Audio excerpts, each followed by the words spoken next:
Good morning and welcome to Studio 5 going live. Day 6, I believe, of the Studio 5 online summer exhibition.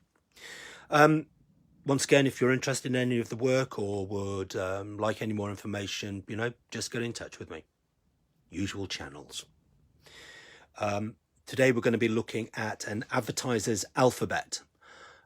For me, it's a great little book. I really enjoy making this. But anyway, the technical stuff, I know we all like that. It measures, when closed, 25.2 centimetres by 16.7 centimetres by 2.3 centimetres. It's a disappearing spine Bradel binding, section sewn, rounded and backed, secondary sewn, full linen board attachment, sewn end bands, plain made end papers. What else? Technical stuff. Yes, materials used, collaged paper, leathers, silk, that sort of thing. Oh, and a photograph. A little bit about the book, the content of it. An Advertiser's alphabet.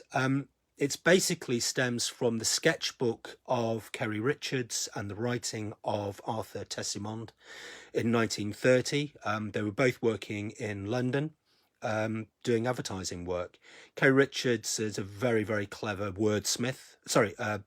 Arthur Tessimond is a very clever wordsmith, and his day job was writing copy for advertising. And Kerry Richards, an up-and-coming young artist, a painter, illustrator. He went on to do marvellous things as well. Tessimond went on to be a full-time poet of some note. Well worth looking both of them up. In the sketchbook, there are a number of illustrations going from B to Z about the world of advertising, with the words, of course, of Tessimond. The text in the imageries are full of barbs and satire. I feel it's a subversive exposure on the cunning and insidious intent of the advertiser's art. It's an edition of 150, of which I acquired 3 copies. One for myself, one for the relations, the children, the daughter of Richards, and one for the printer. I didn't mention the printer. It's actually printed by the Reading Room Press. Really nicely done as well. A little bit more about that later on. So what can we see about the binding? Well, each binding in the 3 was slightly different.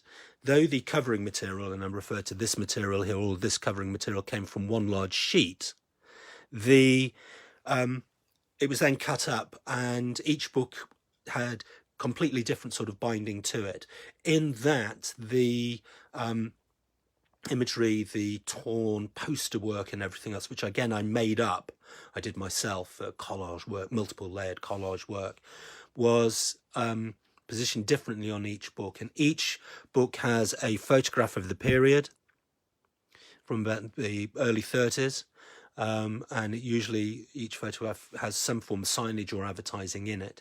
And each book again has the letter A stenciled in, because A in the text block was missing. Really quite a cool text block.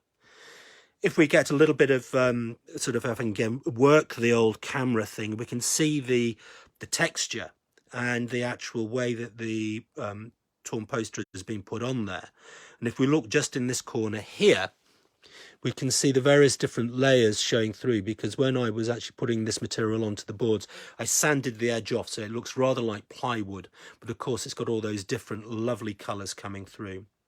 I really like in this particular binding the way we've got this tear working down here, going across the spine and onto the back board. It gives it a sense of unity, as if everything's together. And again, we get a close-up of that real texture happening. It really is quite a sumptuous thing.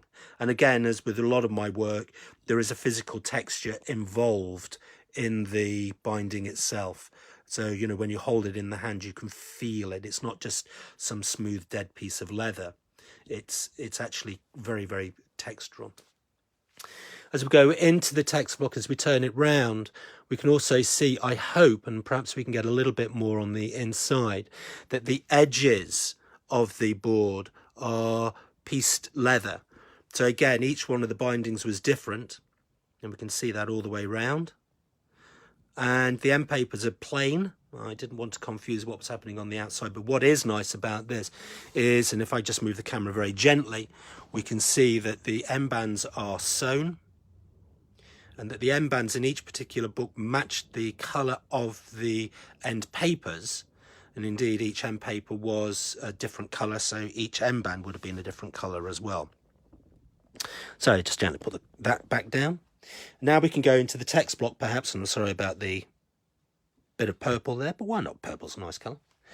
The text block itself is typeset printed, and the illustrations are yummy, and they come directly from the sketchbook of Richard's.